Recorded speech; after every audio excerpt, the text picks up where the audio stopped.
Hi, I'm excited to share with you today a review of Royal Caribbean's Odyssey of the Seas and all of the good and a few of the bad bits.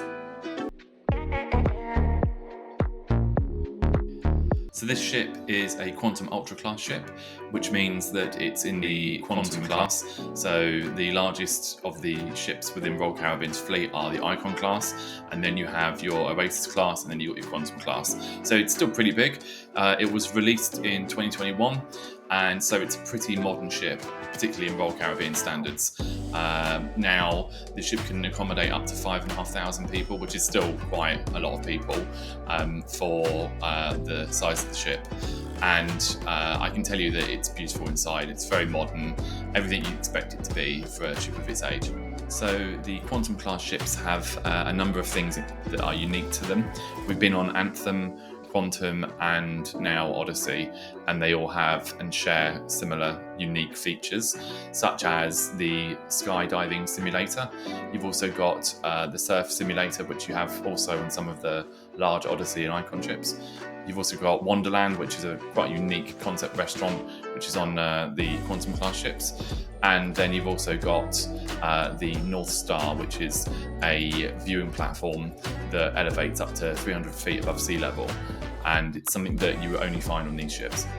So as you can see here in the room, we had booked a junior suite on board, and junior suites on Royal Caribbean are in the suite family, but they don't have access to all of the suite benefits. So you get double points, double crown and anchor points, but you don't get things like access to the concierge lounge or priority when it comes to the events on board the ship.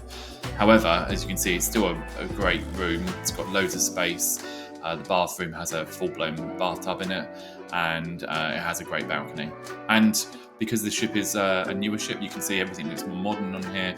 You've got USB sockets dotted around the room and all the other usual amenities. One thing I love about Junior Suites, you would have seen this potentially if you'd looked at our Freedom of the Seas review, is that Junior Suites have huge amounts of space, particularly for storage. You have a wardrobe in there as well, which is a walk-in wardrobe, but you've also got a lot of storage cabinets everywhere, so you're never going to run out of storage in that room. I think one of the strong points of this ship is the specialty dining. So we actually opted for a dining package on board, which included a number of specialty restaurants. Particularly on Quantum class ships, what I do like is I like trying some of the places that aren't available on other ships. Some of the older ships don't have things like Wonderland on them, so we tried that on this particular cruise. As you can see here, we also spent a bit of time in the Hibachi. This one is particularly unique, I think, because most of them are normally quite internal in the ship, so you don't have a great view. This one, though, has a fantastic view. As you can see here, you've got a view of the outside. You can see as the sun's setting here, we've got amazing views of the sea from the Hibachi, and I think that adds overall to the effect of the ship. So those were definitely great. We went to Chopped Grill, which we always do normally on Royal Caribbean cruises, and again we had a great time.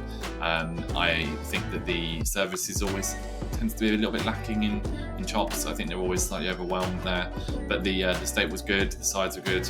That's always a good place, I think, to dress up if you want to have a more formal night. I think it's good to do that in Chopped Grill because it's quite I think this is probably the prettiest of all of the Royal Caribbean ships we've done before. It's not only is it modern, but it's also quite elegant inside. So you'll see that reflected in things like the main dining room. It's got quite a unique concept because it's exposed from the top. So as you walk along the promenade, you can actually look down, as you can see in this photo here, through into the main dining space. And as you can see, it's very modern. Again, very funky looking. I think it adds to make it look like a much brighter space. Most of the MDRs on other ships, you're going to find are more traditional. They've got kind of wood paneling. On the Freedom, the one we did recently, was like that. Again, very nice, but I feel like the decor kind of elevates the experience a little bit. And then you've got your other informal, casual spaces for dining, for complimentary dining. So you've got your Solarium Bistro, which is nice. So in the Solarium space, although it's adults only, I believe children can actually use the cafe there. They do light bites and healthy drinks and that kind of stuff. That's always Then you've got El Loco Fresh, which is Mexican-inspired kind of cantina food, which is by the pool space. It's always super popular. They've got really good food there, lots of kind of tacos and salsas and tortillas and that kind of stuff. That's always really popular. Then you've got Sorrento's Pizza, which if you again know Royal Caribbean ships, it's on the Royal Promenade. It's always good at late at night after having a few drinks and partying. You're going to have an opportunity to go and have pizza. Then you've got, I think, the Promenade Cafe, which does sandwiches and cakes and croissants and pastries and that kind of stuff. And then you've got your Windjammer Buffet, which is the standard kind of fare. Again, across most of the Royal Caribbean ships, you're going to have the buffet, which is always popular and always normally fairly busy, but it does a good job of catering to most people's tastes. Normally got a carvery, there's normally some, curries and Asian food, pizzas and chicken and burgers and all of that kind of stuff. So I always rate the food on Royal Caribbean as pretty solid. It tends to, so there are 4 venues on Quantum class ships which I think are worth mentioning, particularly if you're used to doing other Royal Caribbean ships and you've not done a Quantum class one yet. They're things that I think are worth looking at, because I think they're all pretty interesting, unique features. So you've got 270. Now 270 is at the back of the Quantum class ships, where the sweeping glass back curves around. You have your 270 venue, and it's predominantly it's an entertainment venue. It has a small little bistro next to it, but generally the space is kind of like a theatre entertainment space with a nightclub. What it has is like an entertainment screen wall with LED kind of screens that move around and rotate. You can see there's a little video of it here. It has a bar. It's a very comfortable space. They do live performances there, and I think that the space is one that a lot of people wouldn't traditionally expect to see on a cruise ship. You normally have your Royal Theatre. This space obviously adds a little bit of a different vibe, and the shows here are actually really good. I think that the screens make, kind of give it a different dimension. They do things like the silent disco here as well, which is also quite fun, and I think it also splits the space up a bit, so it's not such a great big expansive dance floor. On some of the older ships, you have things like silent discos in Studio B, which is essentially the ice skating rink. So I would definitely recommend going there to watch at least one show. I think it's a unique space. It's good fun. And then the next one is Seaplex. Now, Seaplex is a multifunction venue. It's normally at the aft of the ship, and it's a space that tries to accommodate multi kind of activities, so that you can do things like acrobatic kind of sports. I think you can do basketball in there, but the best one is you can do bumper cars. So they have them all laid out, as you can see in this photo, and we tend to do it on all of the cruises we've been on any of the Quantum ships. The queue is normally quite long because it's quite popular, but it is good fun, and as you can see, it's quite a large space. Added to it, just above it, you've got, I think it's like an Xbox entertainment centre, and then you've got Playmakers, which if you've watched some of my other reviews, you'll see that I'm a particular fan of. The beer and the hot wings are particularly good. Then you have North Star. Now, North Star is a viewing platform that lifts in the air. Now, I think it takes its concept from the London Eye kind of theme, which is essentially like a very slow-moving glass capsule that lifts itself up in the air. So this goes 300 feet above sea level, so you're quite high up. And now let me tell you, I am not good with heights. Anyone that knows me knows that I am not good with heights, but it feels pretty safe. It's slow, and because it's attached to an arm, it doesn't move as much as you might think it would at that height. But you can see there are videos here of us in it. We were in Greece at this point, and we felt quite happy on it. And it's as you can see, you've got amazing views of the space around you. So I definitely recommend you trying that out. And then the last one is the music hall. So the music hall is, again, a bit of a different concept. If you've been on other Royal Caribbean ships, you won't have seen this before. It's only on the Quantum class, and I think now the Icon class. I don't believe it's on any of the Oasis class, but feel free to add into the comments if I'm wrong there. So it's a bit of a multifunction venue. It's again in the middle of the ship, off of the Royal Promenade, but it's the space where live bands play. There's a dance floor. It's split across 2 levels. So at the top floor, you've got things like snooker tables. You've got a giant bar right in the middle of the space, and there's lots of seating up there to accommodate people. And then you've got stairs that kind of lead from the middle down to the dance floor as well, and you've got another bar downstairs. So it's okay. So my kind of final review of the ship. So first of all, I'd say the good and the bad. Now the good bits of the ship. So it's a modern ship. Everything on it is created to keep everyone, or as many people as possible, entertained.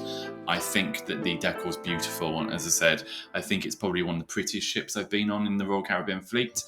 I think that the food venues are pretty good on the ship. There's a lot of variety there, and I think that you will find something that you will like. Even if it's the complimentary food on board, I think it's still well catered for, and I think that there's a good selection to cater for everyone across the kind of the broad spectrum of choices. I think the entertainment's pretty good. I like the music hall concept. I think it's different. 270 is pretty cool as well. I would say that the 270 space is probably one of my more favourite live venues for shows as well. They have spent a lot of money, you can tell, curating shows specifically for that venue, because it is quite a unique space. So you're not going to be able to just do a standard show in that space as you would in a standard theatre. I think the room was lovely, and again, I really appreciate the kind of the more modern vibe to this ship as well. So yeah, I think all in all, this ship is lovely. Now on to the negatives. So one of the things I think that need to be revised on Royal Caribbean ships, and I think is being looked at on some of the newer ships and some of the ships that are being amplified, is the bionic bar. So you can see it here in the video, and for a first glimpse, it's fun. You can see what you do. You go up to a kind of an iPad kind of looking device on a table. You choose your different mixers and alcohol, and then you watch the machine make the drink. But what you don't see about it is that the machine breaks down a lot.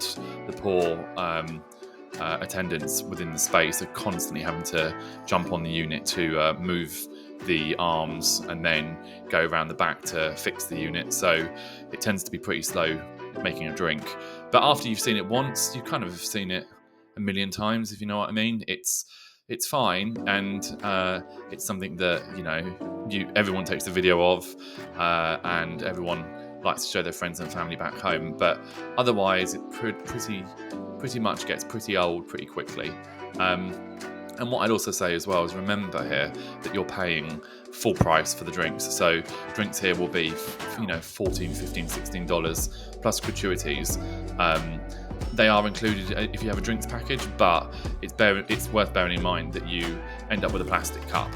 So the same thing that you get if you're on an aircraft. It's not exactly a luxury experience. And the space is lovely, but there's never anyone in there. And I think that they can make a much better use of the space. And as I said, I think on newer ships, they have now decided to phase out this bar. So it's something that I would say that isn't great, and I think probably should go.